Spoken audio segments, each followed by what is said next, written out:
Okay, now see chapter number 6 of biology, anatomy of flowering plants.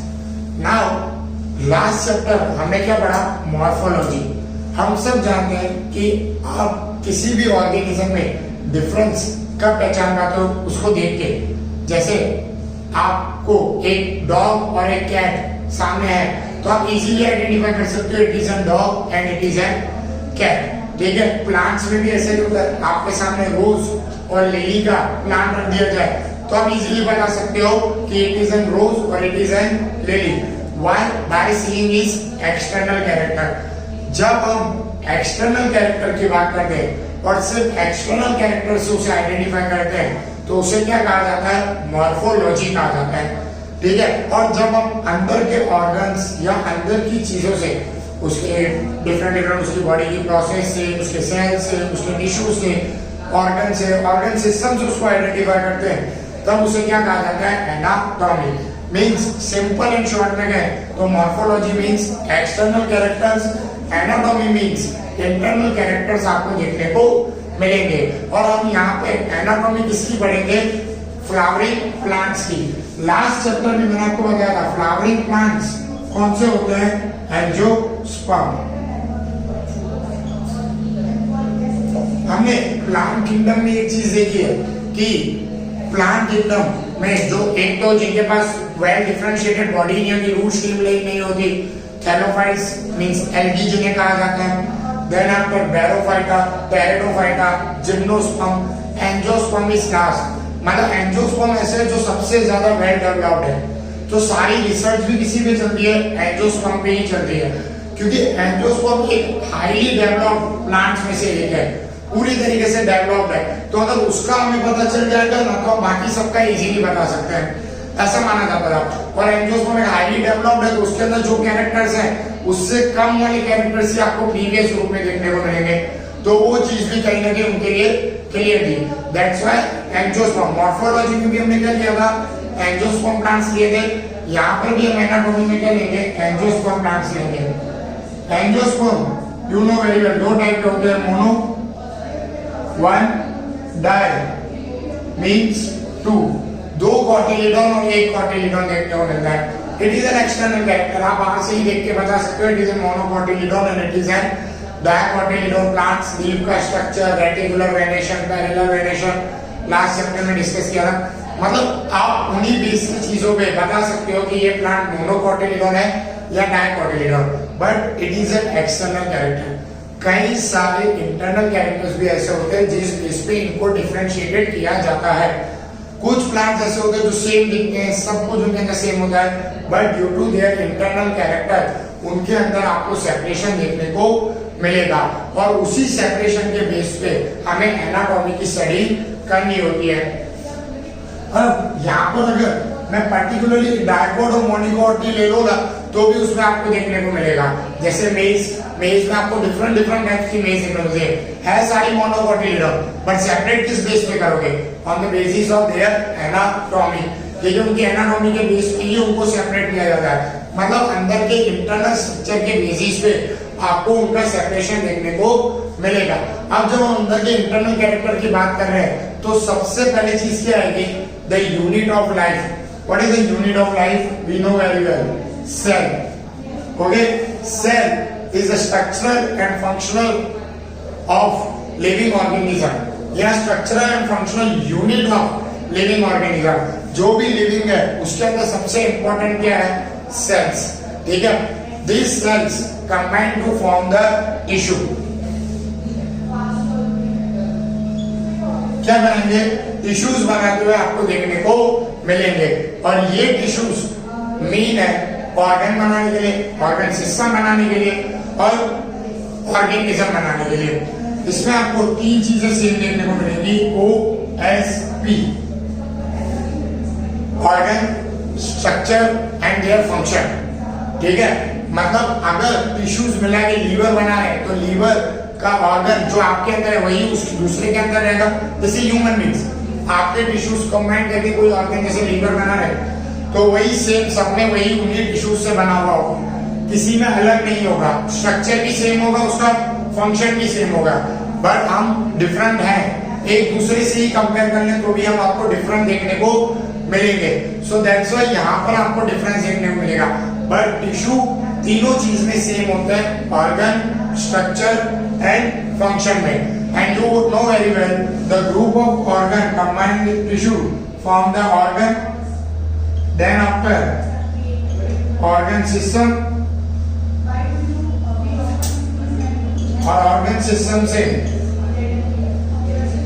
Organism. ठीक है, means आपको पूरा एक ऑर्गेनिज्म बनते हुए देखने को मिलेगा। अब देखो हम लोअर स्टैंडर्ड से पढ़ते आ रहे हैं कि प्लांट्स और एनिमल्स में जो टिश्यूज होते हैं वो अलग अलग होते हैं। सेल्स फिर भी एक बार सेल का structure plant cell and animal cell आपने लोअर स्टैंडर्ड में देखा है, उसमें कुछ चीजें सेम मिल जाएगी। Nucleus same in the sense नाम में सिर्फ सेम, फंक्शन अलग अलग ही होगा। सेल मेम्ब्रेन, ठीक है, प्लांट्स में सेल वॉल होती है, एनिमल्स में नहीं होती है। Endoplasmic reticulum, Golgi body, lysosome, mitochondria, ठीक है, ये सारी चीजें आपको कहीं ना कहीं वैस्कुलर सेम मिलेगी। बट टिश्यूज हमेशा प्लांट में भी डिफरेंट होते हैं तो एनिमल्स में भी डिफरेंट आपको देखने को मिलेंगे। अगर आपने लोअर स्टैंडर्ड में पढ़ा है तो एनिमल्स में आपने 4 टाइप के देखे होंगे, एपिथेलियम, कनेक्टिव, मस्कुलर, नर्वस, ठीक है, ये टिश्यूज आपको देखने मिलेंगे। और प्लांट में उसके पूरे डिफरेंट होते हैं। मींस अगर मेन ये क्वेश्चन भी है कि the plants and animals have a same type of tissue, no, they have a different types of tissue, क्योंकि दोनों का फंक्शन अलग अलग है। एनिमल्स का अपना फंक्शन है, प्लांट्स का अपना फंक्शन है, तो उनके पास टिश्यूज सेम काइंड के नहीं हो सकते, ठीक है। सो वो आपको अलग अलग देखने को मिलेगा। तो हमारा मेन टॉपिक यही है, कौन सा, प्लांट टिश्यू, क्योंकि अगर आपको एनाटॉमी समझनी है सो कहीं ना कहीं आपको प्लांट टिश्यू समझने पड़ेंगे, ठीक है। अब प्लांट में सबसे पहले उनके टिश्यूज डिवाइड होते हैं 2 टाइप्स में। पहला आपको देखने को मिलेगा meristematic tissue, second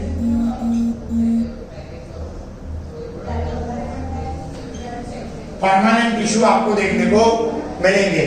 means first it is a meristematic tissue and second permanent. नाम से ही क्लियर हो रहा है, परमानेंट तो आपको दिमाग में आएगा कि जो परमानेंट होते हैं। मेरिस्टेमेटिक मींस ऐसे टिश्यूज जो ग्रोथ करते हैं, ठीक है। अरे देखो यहाँ पर ऐसा नहीं है कि सारे आ गए सीधा परमानेंट बन के बैठ गए, ठीक है, ऐसा नहीं होता।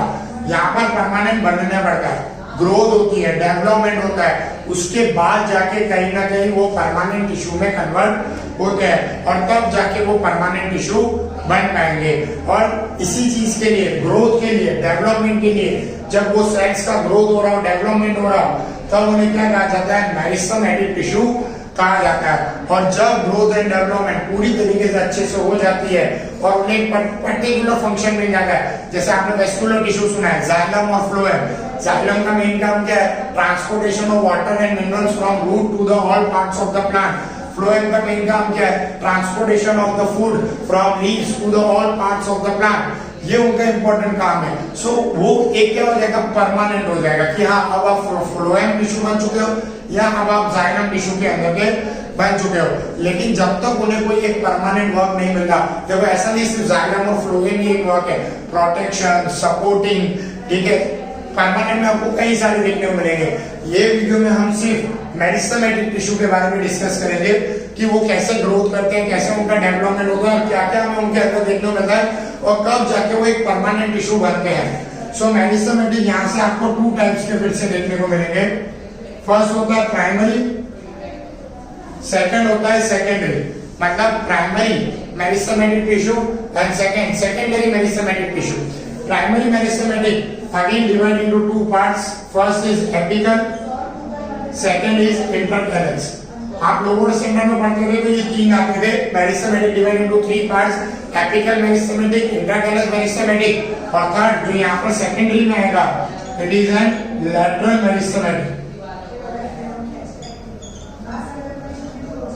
Now what is mean by primary and what is mean by secondary meristematic tissue? तो यहाँ पर प्राइमरी का मीनिंग आपको क्या देखने को मिलेगा, ऐसे टिश्यूज जिनकी जरूरत मतलब स्टार्टिंग से ही है, ठीक है। मतलब कई सारे ऐसे टिश्यूज होते हैं, मतलब जब से प्लांट है तब से उसकी जरूरत है ही है, तो उनको बनाना पड़ेगा। तो वो कहां से बनते हैं, प्राइमरी से बनते हैं, और ऐसे टिश्यूज मतलब जिनकी जरूरत एक पर्टिकुलर टाइम पे आके पड़ती है उसे हम किसमें डालते हैं, सेकेंडरी मेरिस्टेमेटिक टिश्यू, क्योंकि वो तभी से ग्रोथ करना स्टार्ट होगी और तभी उन्हें मेरिस्टेमेटिक टिश्यू बनाना स्टार्ट करेगा। सो दैट्स व्हाई उसे क्या कहा जाता है, सेकेंडरी मेरिस्टेमेटिक टिश्यू या लेटरल मेरिस्टेमेटिक टिश्यू कहा जाता है। अब जो प्राइमरी मेरिस्टेमेटिक टिश्यू है उसमें आता है एपिकल और इंटरकैलिक्स। अब सबसे पहले जाते हैं हम एपिकल पे। Apical is AP means top, मतलब जो सबसे ऊपर आपको देखने को मिलेंगे, टॉप पे आपको देखने को मिलेंगे, उसे हम क्या कहते हैं, एपिकल मेरिस्टेमेटिक टिश्यू कहते हैं। अब यहाँ पर एपिकल मेरिस्टेमेटिक टिश्यू क्या करते हैं, ग्रोथ करवाते हैं, ठीक है। तो अब यहाँ पर ग्रोथ देखो आपको पता है दो चीजों में होती है, एक तो रूट और सेकंड होता है स्टीम। आपको एनसीईआरटी में ये दोनों डायग्राम दिए हुए हैं, ठीक है। देखो मेनली ये जो चैप्टर है ना ज्यादातर बेस्ड ऑन डायग्राम है। अब नीट में तो आपको डायग्राम आएगा नहीं ड्रॉ करने को, आपको लेबलिंग इसमें ज्यादा कंफ्यूजिंग करती है, ठीक है, कि लेबलिंग पूछते हैं, लेबलिंग करने को देके उसमें कई बार ज्यादा कंफ्यूजन किया जाता है। काफी इजी रहता है, डायग्राम की प्रैक्टिस भी करोगे तो वो भी इजी है, ठीक है, बट मेन है लेबलिंग। आपको लेबलिंग बहुत अच्छे से याद होनी चाहिए। अब apical meristematic is further divided into two parts, एक तो रूट पार्ट और एक शूट पार्ट में आपको देखने को मिलेगा। हम पहले रूट पार्ट में देख लेते हैं। देखो it is an root part. सबसे पहले ये पार्ट होता है, ये रूट की न्यू ग्रोथ होती है। यहाँ पर मैंने एक ही बंच दिखाया सेल का, क्योंकि सारे सेल्स की ग्रोथ दिखा देंगे तो हमें भी नहीं पता चलेगा ये बना क्या है, ठीक है। So it is the part from which the root will be undergoes to the ground, ठीक है, क्योंकि देखो आज अगर उसको ग्राउंड में जाना है, जैसे ये रूट है तो ये अपनी जगह बना के अंदर जाएगी सॉइल में। सीधा ऐसा नहीं सॉइल में खुदी हुई पड़ी होगी कि हाँ चलो भाई रूट आ रही है तो मैं उसको अंदर जाने दूं। उसको क्या करना पड़ता है, अपने लिए जगह बनानी पड़ती है, और जगह इस पोर्शन के थ्रू बनती है, जिसे क्या कहा जाता है, रूट कैप कहा जाता है। This root cap will be help in the growth of the root, ठीक है। इसलिए एपिकल मेरिस्टेमेटिक या रूट एपिकल मेरिस्टेमेटिक टिश्यू भी इन्हें कहा जाता है। अब मेन चीज आती है इनकी ग्रोथ होती है कहां से। सो देखो जब भी आप इनका माइक्रोस्कोपिक स्ट्रक्चर देखोगे तो ऐसा डॉटेड स्ट्रक्चर आपको देखने को मिलेगा, इसको RAM कहा जाता है, रूट एपिकल मेरिस्टेमेटिक टिश्यूज। मतलब जो सेल्स है वो यहाँ से ही बनना स्टार्ट होते हैं और यहाँ से ही ये पूरी इनकी ग्रोथ आपको देखने को मिलेगी। ये जो है it is structure of CC, centre of cylindrical, क्योंकि आप जब भी रूट को निकालोगे जो उसका एंड पोर्शन होगा वहां पर आपको कुछ यूं सिलेंड्रिकल स्ट्रक्चर ही देखने को मिलेगा। It is called the centre of cylindrical structure या सेंटर ऑफ सिलेंडर, मतलब CC से कहा जाता है। फिर उसके बाद आपको यहाँ पे क्या देखने को मिलेगा, क्रोटेक्स, ठीक है। यहाँ पर आपको क्या देखने को मिलेगी, क्रोटेक्स देखने को मिलेगी। क्रोटेक्स यहाँ पर आपको इजीली किससे क्या बताएगी कि स्टीम अंदर की तरफ यहाँ तरफ से जाते हुए आपको देखने को मिलेगी। And then after at last आपको प्रोटोडर्म यहाँ पर आपको देखने को मिलेगा। प्रोटोडर्म, ठीक है, जो रूट कैप को क्या प्रोवाइड करता है, सपोर्ट, नीचे से उनकी ग्रोथ के लिए उन्हें सपोर्ट प्रोवाइड करता है। अब देखो यहाँ पे आपको एनसीईआरटी में एक थोड़ा कंफ्यूजन दिया हुआ है, वैसे कंफ्यूजन उन्होंने खुद के लिए ही क्लियर किया है। यहाँ पर इनिशियल्स ऑफ रूट कैप दिया हुआ है, मतलब रूट कैप यहाँ से स्टार्ट होगी, ठीक है। ये जो होना चाहिए ये पार्ट ये किसका होना चाहिए, initiation of cortex, this part will be initiation of the protoderm, ऐसा। लेकिन वहां पर उन्होंने क्रोटेक्स और प्रोटोडर्म का इनिशिएशन सेम दे दिया, ठीक है। कई बार कंफ्यूजिंग करने के लिए क्या करते हैं, ऐसा ही पूछते हैं, लेकिन याद रखना ऊपर नीचे आएगा, पहले इनिशिएशन ऑफ क्रोटेक्स आएगा, फिर इनिशिएशन ऑफ आपको प्रोटोप्लाज्म देखने को मिलेगा। मींस पर्टिकुलरली आपको ऐसे ग्रोथ देखने को मिलेगी कि इनिशिएशन मींस स्टार्टिंग, ठीक है। आप भी जानते हो इनिशियल मींस स्टार्टिंग होती है, सो दैट्स व्हाई यहां से आपको उनकी स्टार्टिंग होते हुए देखने को मिलेगी। So it is all about the RAM, root apical meristematic, ठीक है। सेम ऐसा का ऐसा स्ट्रक्चर आपको किसमें देखने को मिलेगा, मतलब सेम ऐसा ही नहीं, ऐसी चीजें आपको स्टीम में भी देखने को मिलेगी, जो स्टीम में पर्टिकुलरली उनको ग्रोथ करवाने में मदद करती है। So now we will see the SAP shoot apical sorry, SAM, shoot, apical meristematic. Okay, now see SAM, shoot, apical meristematic. ठीक है, जैसा आपने रूट में देखा डेवलपमेंट के लिए, वैसा ही आपको कुछ स्ट्रक्चर, वैसा ही स्ट्रक्चर समझ लीजिए डेवलपमेंट के लिए आपको स्टीम में भी या शूट में भी देखने को मिलेगा। अब देखो जो शूट होती है ना वो ज्यादा कॉम्प्लेक्स होती है कंपेयर टू रूट। देखो रूट में से सिर्फ वाटर और मिनरल्स को ऊपर ले जाना है, शूट में दोनों है, water and minerals and food also. ठीक है, एंड फूड के साथ साथ उसको अपनी ब्रांचेस पे लीव्स भी ग्रो करनी, मतलब अपने एक्सिलरी बल्ब में उसके लीव्स भी ग्रो होंगे, फ्लावर्स भी ग्रो होंगे, सीड्स भी ग्रो हो सकती है, फ्रूट्स भी ग्रो होंगे। मतलब कहीं ना कहीं उसके लिए ज्यादा कॉम्प्लेक्शन यहाँ पर देखने को मिलेगा। ठीक है, जो यहाँ पर आपको ऐसे लाइनिंग जैसा स्ट्रक्चर देखने को मिलेगा, it is known as the axillary bulb. We know very well axillary bulbs क्या होता है, वैसा पॉइंट जहां से लीफ, फ्रूट, फ्लावर, सीड ये ग्रो होंगे। अब देखो आप सबने देखा प्लांट जब भी ग्रो होता है तब स्टीम ग्रीनिंग कलर की होती है, फिर धीरे धीरे उस पर क्या आ जाती है, लाइनिंग आ जाती है। वो लाइनिंग एक्सिलरी बल्ब जिसे हम नोट्स कहते हैं, वो नोट्स पे क्या ग्रो होता है, फ्लावर, लीव्स, ये सब आपको ग्रो होते हुए देखने को मिलेगी। देन आफ्टर ऊपर यहाँ पे आपको लीफ एरिमोडियम देखने को मिलेगा, मतलब लीफ का स्ट्रक्चर ग्रोथ होते हुए देखने को मिलेगा। And this dotted structure it is known as S M कह सकते हो, जहां से सारे मेरिस्टेमेटिक सेल्स या टिश्यूज बनना स्टार्ट होंगे, ग्रोथ होगी और स्टीम की लेंथ बढ़ेगी, ब्रीथ बढ़ेगी, रूट्स ग्रो हो पाएंगे वो। ठीक है, और ये आपको डिफरेंशिएशन ऑफ वैस्कुलर टिश्यू देखने को मिलेगा।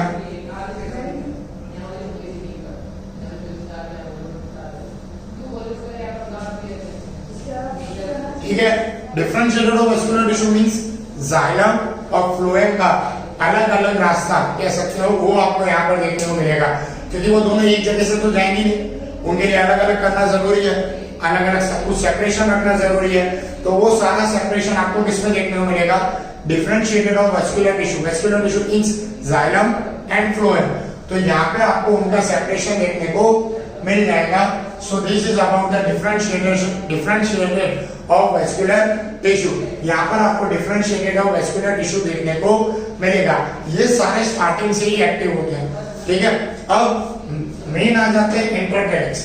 अभी तक तो हमने क्या देखा, एपिकल जो टॉप ग्रोथ करवाते हैं वो। इंटरकैलेक्स आपको क्या देखने को मिलेगा कि सेल्स के जो बीच की जगह होती है ना वहां पर ठीक है, ऊपर टॉप पे आपको एपिकल देखने को मिलेगा।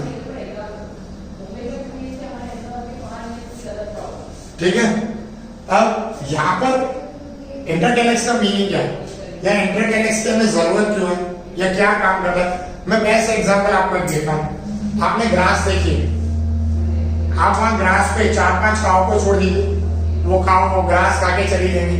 अब विदिन 7 डेज आइए वापस वहां पे ग्रास ग्रो हो जाएगी। हाउ, ठीक है, ये इंटरकैलेक्स का वही काम है। काऊ ग्रास पूरी नहीं खा पाती, यहाँ तक खा लेती है जितना उसके ग्राउंड के ऊपर तक हो, बट ये वापस से उसकी ग्रोथ करवा देते हैं।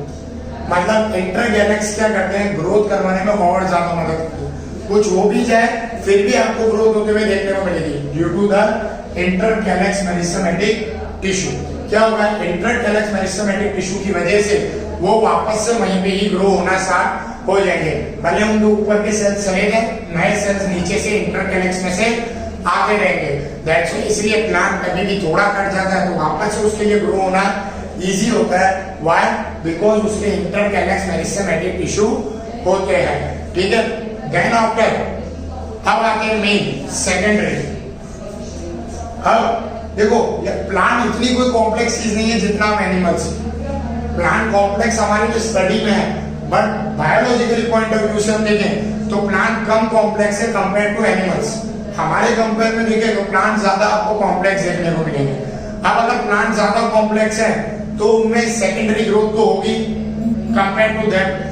ओके, अब यहाँ पर जो लेटरल ग्रोथ है वो किस तरीके की हुई, रूट स्टीम लीव तो चाहिए ही चाहिए स्टार्टिंग से। हमारे जैसा तो है नहीं कि कुछ चीजें कुछ टाइम बाद चाहिए रहती है। ठीक है, पर इतना अच्छा सिस्टम भी नहीं है। तो यहाँ पर लेटरल मेरिस्टेमेटिक में आपको बहुत कम चीजें देखने को मिलेगी। एक कॉमन चीज बताता हूँ, क्रूकोकेमिया। आप सब जानते हो क्रूको कैम्बियम क्या होता है, स्टीम पे आपने देखी होगी जिन प्लांट्स की स्टीम बड़ी बड़ी होती है उन पे ऐसे लाइंस आ जाती है, ये पहले से नहीं होती, जब प्लांट आया तब से आपको ये लाइंस नहीं देखने को मिलेगी।